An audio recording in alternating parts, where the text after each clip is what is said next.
তুমি কি তবে আমাকে পথ দেখাচ্ছ ঠাকুর? ও বৌদি, শোনো না বৌদি, এত কি ভাবছো? প্লিজ প্লিজ তুমি কাজটা নাও, আমি বলছি তুমি কাজ। আচ্ছা আচ্ছা, তোমার জন্য না হোক, তুমি আমার কথা ভেবে কাজটা নাও। আমি তো নতুন করে কিছু শুরু করতে চাইছি না সৎভাবে, তাই বলছিলাম। জামাই দাদা, আমি যদি কাজটা করি, আমি জিনিসটা বানাবো কোথায়?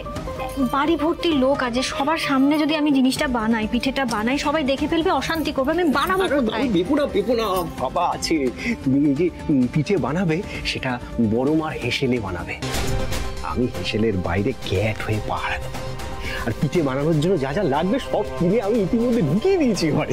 ঠিক আছে, আমি যদি রাজি না হতাম কি করতে? বলছো বৌদি, তুমি হলে মা স্বয়ং জগদ্ধাত্রী, তুমি হলে মা স্বয়ং জগদ্ধাত্রী, ভক্তের মনোবাঞ্ছা পূর্ণ করবে না, তাকে কখনো হয়? প্লিজ বৌদি, আমার বন্ধুটাকে বিপদে ফেলো না প্লিজ।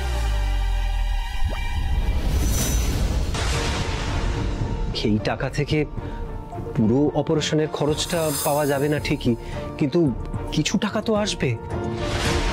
তোমার জন্য না হোক, তুমি আমার কথা ভেবে কাজটা নাও। আমি তো নতুন করে কিছু শুরু করতে চাইছি না সৎভাবে।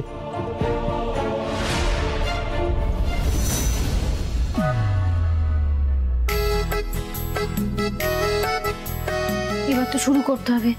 হে জগন্নাথ দেব, তুমি আমার সহায় হও। তুমি পাশে না থাকলে আমি পারবো না গো। আমার সহায় হও ঠাকুর, এই যাত্রায় উতরে দাও আমায়। জয় জগন্নাথ।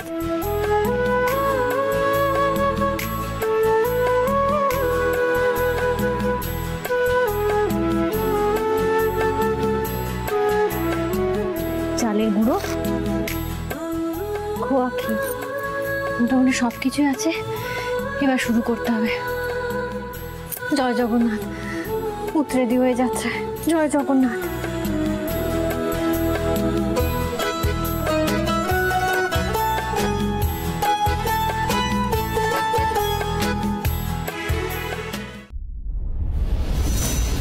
এই রে, একটা মস্ত বড় ভুল হয়ে গেল তো।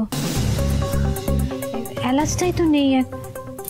জামাই দাদা, বলছি এলাচ নেই, ওই রান্নাঘর থেকে এলাচ নিয়ে এসো। যাও শিগগিরি যাও। আচ্ছা, এলাচ এলাচ। না না না না, তুমি না বড্ড জ্বালাও গো। আমি তো বলছি আজকে দেখা করা যাবে। কি ব্যাপার রে তোর? আমার আবার কি ব্যাপার? তুমি এখানে দাঁড়িয়ে কি করছো জামাই দাদা? কি মানেটা কি? আমি এখানে কি করছি মানে? আমি কোথায় বসবো, কোথায় দাঁড়াবো, সে থেকে তোর থেকে পারমিশন নিতে হবে? যা।